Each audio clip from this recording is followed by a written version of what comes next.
आज का दिन है 26 जनवरी का। इस पे पर्व पे आप अपने देशवासी और प्रयागराज वासियों से क्या कहेंगे?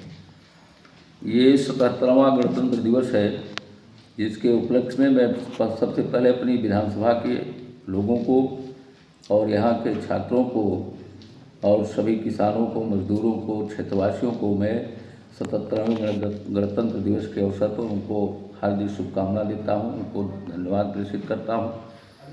और यह 26 जनवरी गणतंत्र दिवस हमको यह याद दिलाता है कि जो हमारा भारतीय संविधान है वो 2 वर्ष 11 माह 18 दिन में जो बनकर के तैयार हुआ, जिसमें 395 अनुच्छेद और 8 अनुसूचियाँ हैं, जिन अनुच्छेदों के द्वारा हमें अधिकारों और कर्तव्यों का बोध होता है, उसी को याद करने के लिए हम 26 जनवरी को मनाते हैं।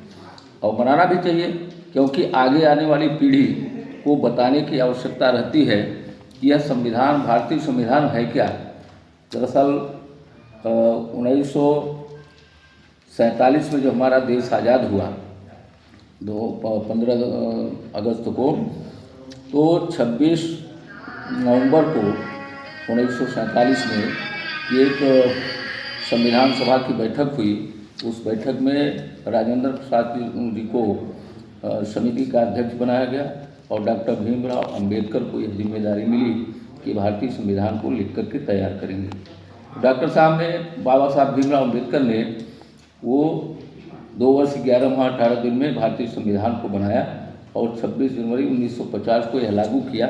यह बातें अपने छात्रों को, अपने आगे आने वाली पीढ़ी को, सबको बताने की ज़रूरत रहती है।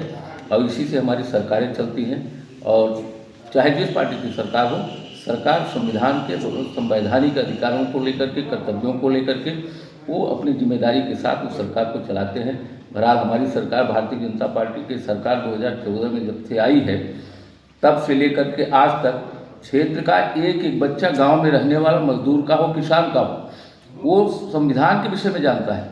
उससे आप पूछिए तो बताएगा कि डॉक्टर साहब ने, भीमराव अंबेडकर जी ने भारतीय संविधान को लिखा था। और भारतीय संविधान में हमको ये अधिकार है, क्योंकि जो हमारी सरकार, वर्तमान सरकार है केंद्र और प्रदेश की, वो संविधान के ही हिसाब से चल रही है और जनता का जो अधिकार है उसको दे भी रही है और गांव तक पहुंच रहा है। क्योंकि वह संवैधानिक अधिकार है कि जनता की सेवा करना, जनता का अधिकार है कि जो भी सरकार बने हमारे हक को दे।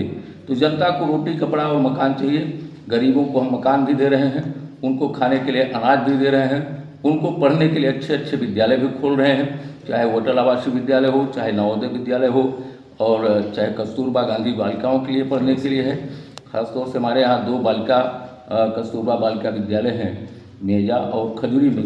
एक नवोदय विद्यालय है, एक अटल आवासीय विद्यालय है और 2-3 GIC विद्यालय हैं जो अच्छे तरीके से, अच्छे तरह से संचालित हो रहे हैं। बच्चों को शिक्षा भी मिल रही है और किसानों को भी जो सुविधाएं हैं, किसान सम्मान निधि से लेकर के और जो खाद बीज की सुविधा है, सब्सिडी है, वो भी हमारी सरकार दे रही है।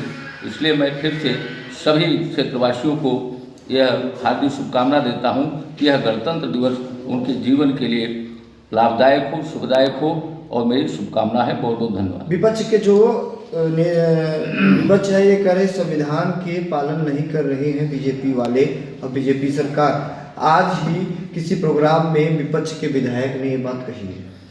वो अपने पर देखें, वो अपना आईना देखें, अपने चेहरे को देखें, अपने कामों को देखें कि जब वो 15-20 साल तक सत्ता में बैठे रहे, प्रदेश की राजनीति करते रहे, उनके मुख्यमंत्री रहे, सारा चीज़ उनका था, तब उनको याद नहीं आया कि हम संविधान की धज्जी उड़ा रहे हैं।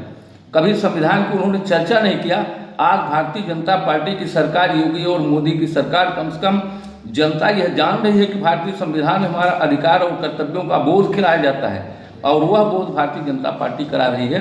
वो अब उनके पास कोई विकल्प नहीं है, विरोध करने का कोई रास्ता नहीं है, तो अनाप शनाप की बातों को लेकर के वो भाजपा के ऊपर लाक्षण लगाते रहते हैं, जो कि निरर्थक है। इसमें कोई दम नहीं है और इस बात को हम लोग कभी मानने के लिए तैयार नहीं है कि हमारी सरकार किसी चीज़ का बोध नहीं कराती है, कोई विकास नहीं कर रही है। आप तो विकास की आप देखिए, गाँव में जो गाँव हमारे सड़क से जुड़े हुए नहीं थे और सदियों से पड़े हुए थे, आज वह गांव मुख्य सड़क से, काली रोड से जुड़ गए हैं और यहाँ तक कि रेलवे से भी हमारे क्षेत्र के लोग भी जुड़े हुए हैं और सभी चीज़ों से हमारी सरकार वो काम कर रही है। जो भी विपक्षी इस तरह का बोल रहा है वो उसके पास कोई तथ्य नहीं है, उसका कोई मतलब नहीं है, उसका कोई औचित्य नहीं है।